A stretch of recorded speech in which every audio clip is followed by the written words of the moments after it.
2. 정통주의에 대한 경건주의의 반동.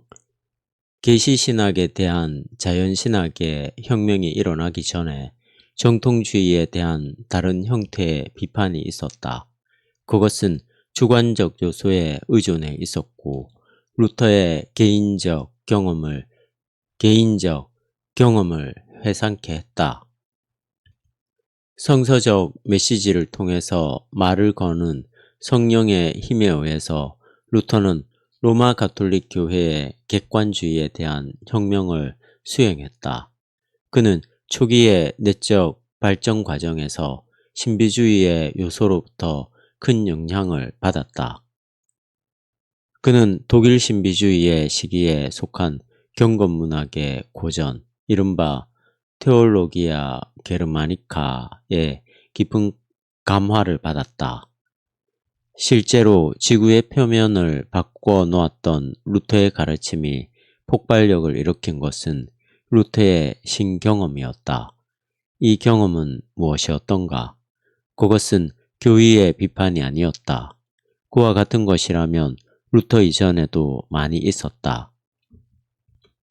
그의 입장의 대부분은 일찍이 이른바 전개혁자들에 의해서 이론적으로 형성되어 있었다. 신과의 개인적 관계에서 일어난 사건일수록 폭발적인 힘을 발휘한다. 그것은 사람이 달성한 지적 또는 도덕적 종류의 업적에 바탕을 두고 있었던 것인가? 아니면 신이 준 것, 특히 신의 용서를 마음으로부터 받아들이는 태도에 바탕을 두고 있었던 것인가? 뒤의 것이 바로 결정적인 것이었다. 이처럼 종교개혁 시대에 이미 우리가 신비주의적이라고 부를 수밖에 없는 요소가 있었다. 그리고 그것은 경건주의라고 하는 반정통주의적 운동에서 다시 선언되었다. 이 운동은 먼저 17세기에 독일에서 일어났고 스펜서와 프랑케, 다음에는 영국의 메소디즘에서 웨슬리 형제, 끝으로는 성령이 자기 안에 임재해 있다는 사실을 주장하는 이 나라 미국의 수많은 교파 운동에서 일어났다. 경건주의도 자신의 신학을 가지고 있다. 그러나 그것은 대체로 미국의 부흥주의 운동처럼 정통주의적 신앙을 받아들이기는 했지만 다만 근본주의적인 편향과 원시화로 하여 신학적으로는 별로 타당성을 가지지 못하게 된 신학이었다. 그러나 경건주의는 정통주의를 구실로 정통주의와 싸웠다. 그것은 긴, 때로는 치열한 싸움이었다. 이것에 관해서 여러분에게 설명하겠다. 거듭나지 못한 사람, 곧 비중생자의 신학이라 불린 것에 대한 논쟁이 있었다. 정통주의는 신학이 객관적인 학문인 이상 우리가 거듭나 있지 않든 충분히 타당성 있는 신학을 논술할 수 있다고 주장했다. 경건주의자는 말했다. 아니, 그것은 불가능하다.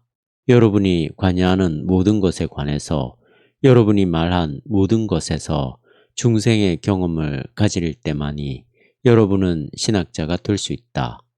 이 주장에 대해서 정통주의 신학자의 대답은 다음과 같은 것이었다. 여러분이 중생자라는 사실을 조금도 의심 없이 어떻게 말할 수 있겠는가?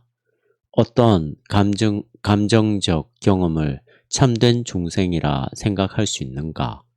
중생이란 재생 이전과 이후라는 명확한 구별을 허용치 않는 신의 영의 인도 아래 이루어지는 과정이 아닌가?